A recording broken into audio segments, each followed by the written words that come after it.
Before I start, I'd like to thank Commodore Hughes for providing a segue to my presentation that I didn't anticipate.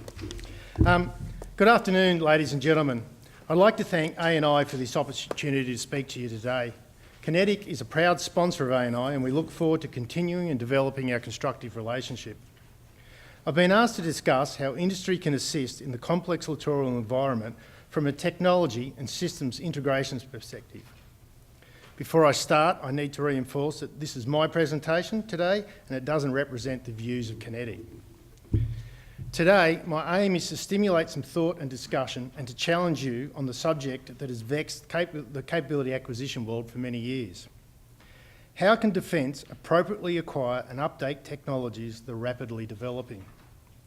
To answer this question, I intend to focus on one particular technology sector, small to medium-sized unmanned systems. I believe that these systems will have a significant and lasting impact on the complex operations in the littoral, and they have the potential to fundamentally change the way operations are resourced, planned and conducted. Small to medium-sized unmanned systems are currently undergoing revolutionary change, and in some cases are seeing step changes in technology for both the platforms and payloads within a 6-month timeframe. Change is largely being driven by non-defence markets and is comparable to the microchip market of the late 1990s and the mobile technology market of the late 2000s. Aerial vehicles are being employed in a myriad of sectors that include commercial, research and recreational applications. The rural sector in particular is demonstrating the versatility of unmanned aerial systems through their employment in a variety of innovative ways to great effect. Landholders are using UAVs to conduct crop health imaging, integrated GIS mapping, weed identification, irrigation equipment monitoring, herd and flock monitoring, and specific payload delivery such as targeted crop spraying. The sensors that they are employing include infrared, thermal and multispectral systems. The level of autonomy is becoming more and more sophisticated, with systems conducting ever-increasing complex missions. Although less mature, the maritime domain is seeing the rapid development of more affordable and capable systems. Research and commercial interests are driving development to meet a range of applications such as oil and gas exploration and construction, oceanographic data collection, hydrographic, oceanographic and environmental surveys.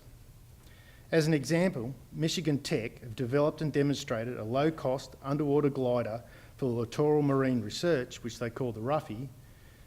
This system costs about 10% of the current commercial systems, is capable of operating to 160 feet in depth, and is highly manoeuvrable and weighs approximately 10 kilos.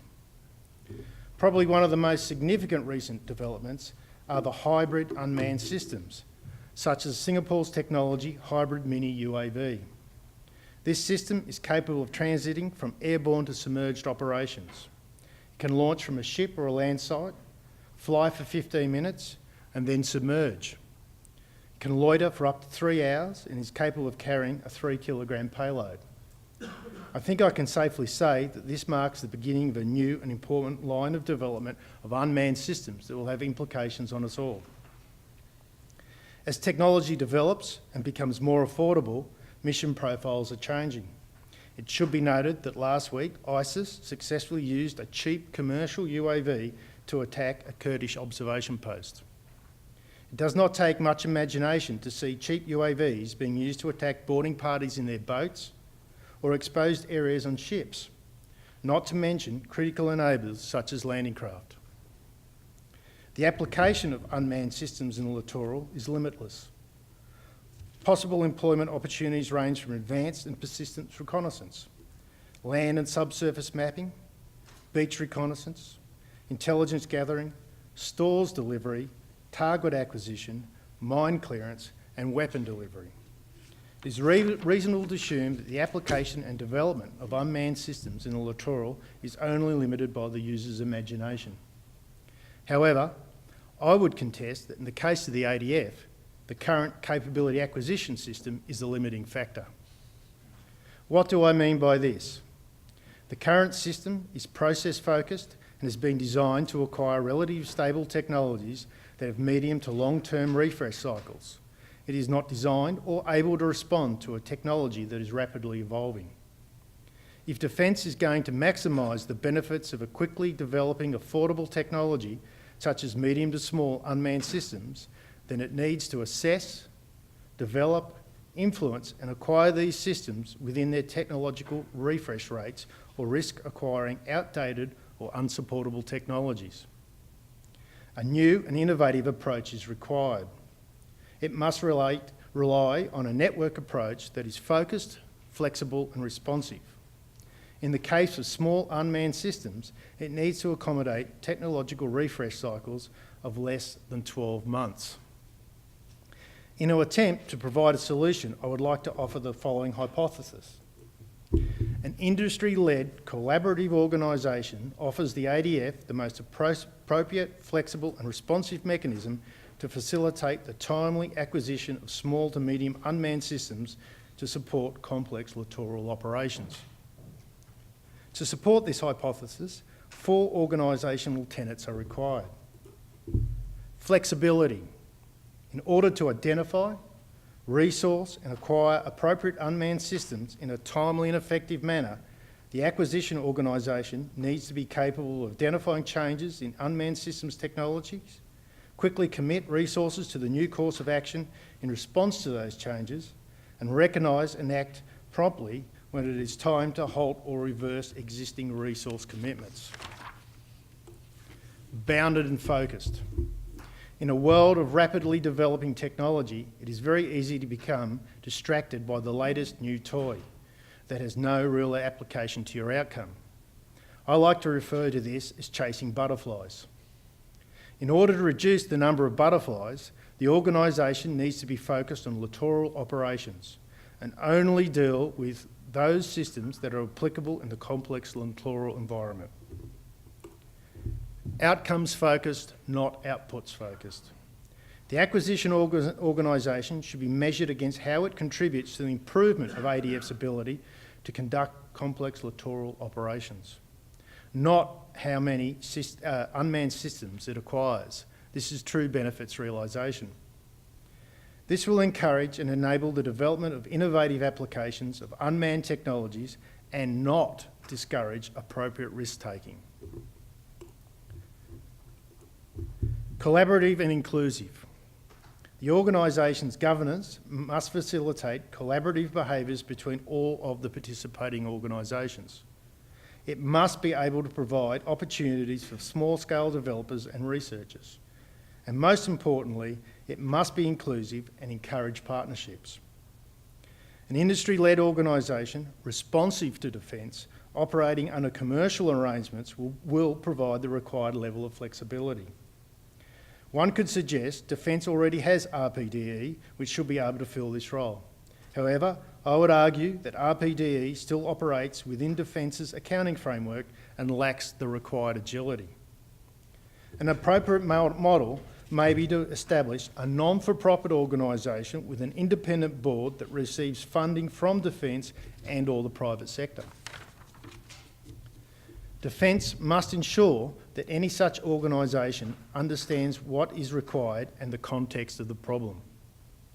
The majority of the people who develop small to medium unmanned systems have no military experience and do not understand complicated military jargon. Defence needs to provide a clear, concise and simple description of what complex littoral operations are and what are the problems. Do not provide solutions. Let industry look for innovative solutions using existing and emerging technologies. As a focal point for unmanned systems within the littoral environment, the organisation would provide an opportunity to facilitate the development of networks between research organisations, small-scale developers and larger commercial entities to partner and expand existing industry opportunities to the benefit of Defence and the government's broader innovation strategy. A key aspect of introducing these systems into the operational service is the need to verify this suitability. Importantly, as these systems proliferate and their level of autonomy increases, force integration will be critical. The proposed organisation provides the industry focal point to coordinate verification activities with DSTG and the broader defence community. The organisation, in conjunction with DSTG, can be charged with conducting regular exercises that demonstrate the potential offered by unmanned systems, verifying proposed acquisitions, and most importantly, enabling knowledge transfer between industry and defence. A relevant example is currently being conducted in the United Kingdom. The exercise is called Unmanned Warrior, and it is a collaboration between the UK and US defence organisations, industries, and academia. A picture tells 1,000 words, and it's towards the end of the day, so I thought, whoop.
The exercise is a truly collaborative endeavour, and the UK, the Royal Navy are already telling us that they're learning huge lessons from industry, and industry are learning huge lessons from them.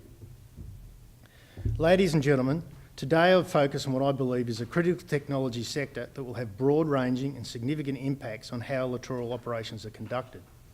Small to medium unmanned systems are evolving at a pace that will not allow traditional defence acquisition processes to appropriately respond. A new and innovative partnership between industry, academia and defence needs to be established.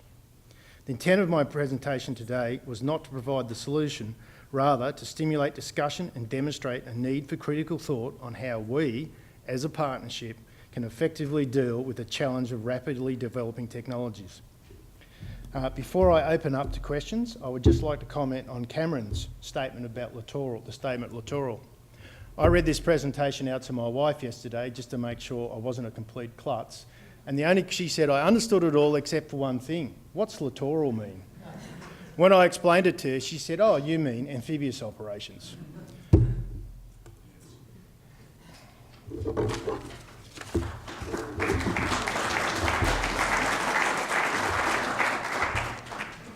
Question time.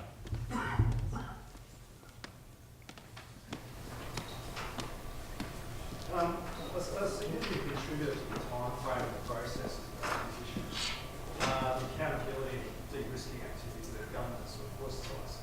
How do we do different, or how do you see us trying to tackle that? Commercial companies deal with those sorts of risks all the time, but they have a level of flexibility.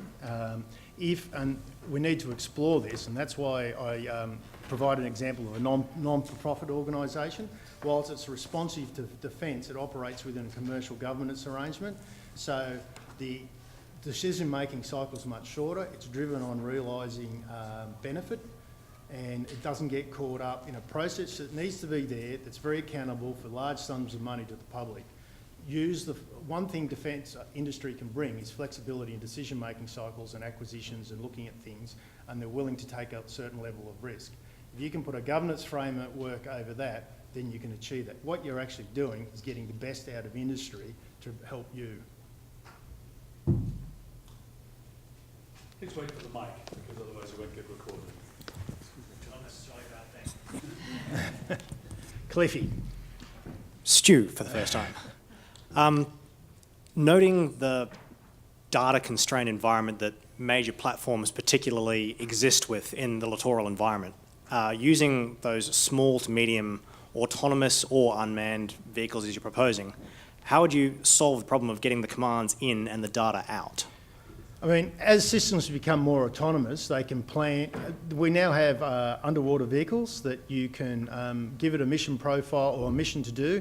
It gets under the water and suddenly realises that there's an obstacle in the way or it doesn't quite match. It can reprogram itself to do the most, conduct the mission it needs to do completely autonomously and make those decisions. This is only the beginning of that.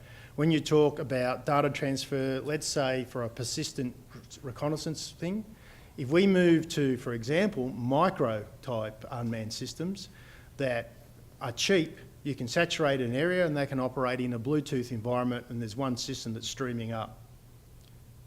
So there's ways to do it. I'm not going to provide the solution here, but there's a lot of very clever people sitting at universities in their backyards who are already achieving a lot of this. The key to it is defence shouldn't try and provide the solution. Say, this is how we operate. And then you'll get people who will turn up and say, oh, for example, I've got this thing on, that looks like a phone, it talks like a phone, but it does everything a PC does. Oh, that can't work. It works now all over the world.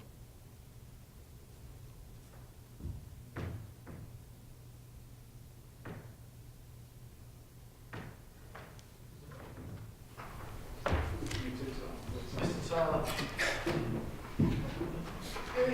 the humanities side, the culture, all these unmanned systems, you're going to do have a job of heroes and medals, opportunities, and all sorts of things. I mean, how are people going to win wars if you don't have all these robots to for us? You won't die. And as I said to somebody the other day, the one thing that you'll make sure where drones become ineffective is when we can get a clone army. Star Wars have proven that.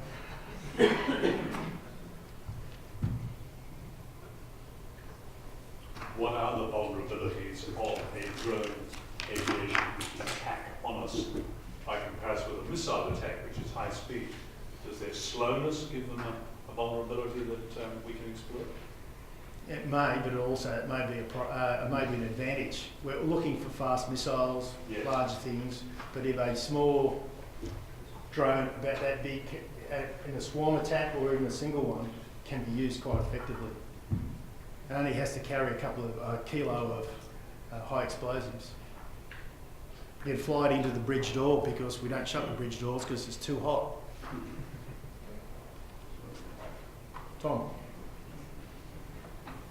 So can I posit the idea then that perhaps Navy needs, just to pick up the point being raised over there, that Navy needs to reorganise its specialisation. So those which may have served for the last 50 years may actually, if I'm listening to you correctly, create the kind of knowledge barriers or institutionalised thinking that would be better to get rid of seaman officers and engineers and supply officers and what else, and come up with a different sort of arrangement whereby people just didn't have different skills, they thought differently. So you merge warfare officers with a category of technical officer not yet established.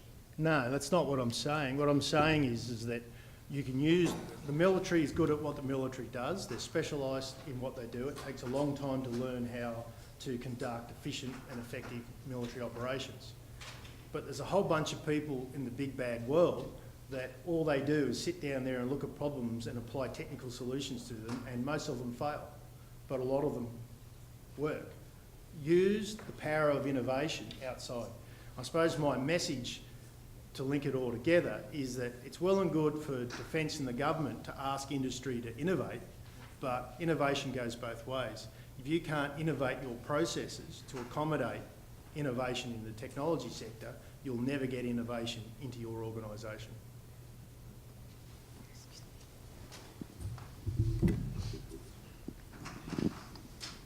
You mentioned a couple of times the constraints of defence's governance, funding, decision-making processes as limiting our ability to exploit this kind of innovation.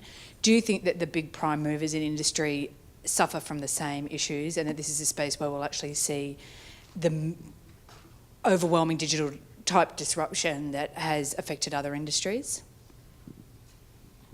It's a good question. I probably can't give you an answer to it, but what I could see is the larger players, if you can have this collaborative style of organisation, what the fast-moving young men and women who can think of these ideas usually lack is that business experience and experience to develop the market. If you have a collaborative environment, then you can use the skill sets of larger companies to mentor them and help them develop and bring them together. That's where I see the power is there. Large company will always have, it depends how much R&D it has and where it wants to go, and the level of risk it'll take is all driven by its profit and its value statement. It's a complicated question. This, as I said, what I'm trying to do is get you to think about this. I don't know the answer to it, but what happens now isn't the answer. I think a good example in a historical sense, who here has ever tried to get a modern piece of communications technology into any form of defence platform? By the time you buy it, it's 10 years out of date. It's exactly the same problem. And I think for the littoral, the fastest moving technology development around is unmanned systems. And if defence can't figure out how to tap into that and access that, maybe you're only buying a system for 6 months because it's going to be out of date. You will lose. You'll end up, we can say jokingly that the big acquisition we've made in recent years for unmanned systems is a 1970s remote control aeroplane with a camera in it. People don't use that in the real world. Who's selling a house? If you're going to sell a house now, the real estate agent will get the commercial UAV operator to come out to fly it around your house, up and down, to take photos. That's how they do it. You'll see them flying around everywhere. That's just a commercial reality. But we can't do that to do on a tactical photo now. Any other questions? Yep, Mick.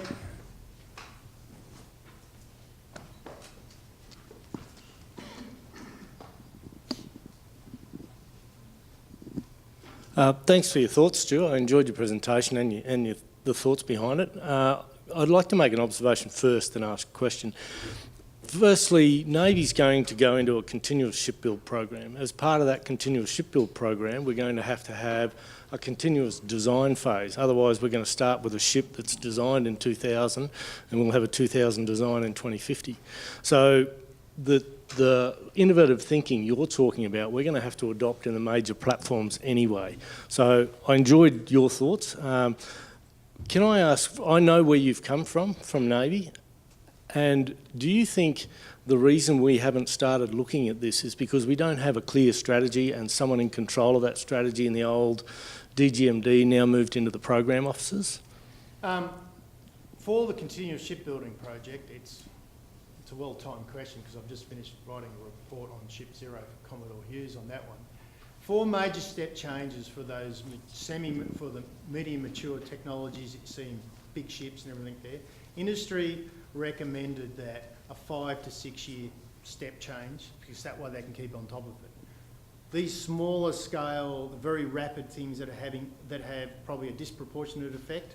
No, I don't think in defence across the board we've been able to think about it and get on top of it and struggled with it. But I think it's time that if the acquisition system needs to buy or acquire or get involved in these systems that can have, as I said, a disproportionate effect, there needs to be innovation in the process. Yeah, and I can see that part of this is the strategy, the drive to do this. Then you've got to fix the data links, and there's 4 or 5 different components that will only come from a strategy having a centralised control of this little aspect, and then the innovation can follow. Yeah, and that's why if you look where unmanned systems development is in defence at the moment, it's in domain pillars or stovepipes. The littoral brings it all together. So if you have a littoral focused organisation, it's just looking at that, then it can look at those cross-domain type issues and it can think about integration activities and exercises like Unmanned Warrior. One of its key bits is to see how these autonomous vehicles work together and how they integrate into the broader picture. So this is neither a comment or a question, it's an advertisement for what we're doing under the program strategy, which I talked about, and I suppose it was led a little bit by Chris's question about technology. I sent 2 guys to Unmanned Warrior as part of our strategy of understanding where we need to go in this space, because if in my presentation you might have pulled out, there's a lot of capabilities which will be remote or autonomous capabilities. So when Commander Paul Hornsby returns from his jolly for 4 weeks in the UK, and if he stops sending me all his emails, I'd be good.